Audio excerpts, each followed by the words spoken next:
Ito yung Inco portable inflator.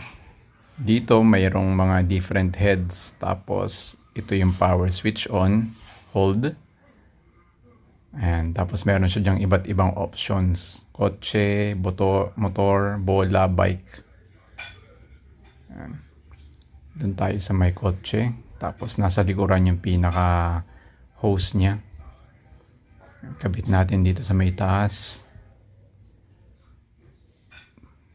Tapos set natin sa 32 PSI. Tapos kabit natin dun sa may bulb. Yan. Tapos dun sa baba, lalabas dyan kung ano yung current na PSI nung gulong. Tapos yung sa taas naman yung nakaset.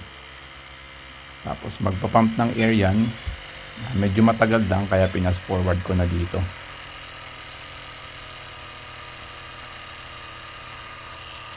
Tapos kapag na-reach na niya yung PSI, automatic siya magta-turn off.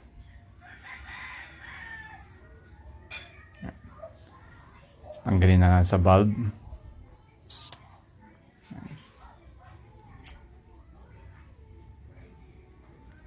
Tapos press and hold para mag-turn off.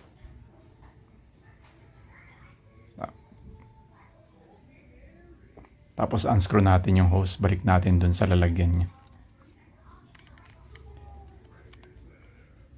Tapos yung battery niya nandito.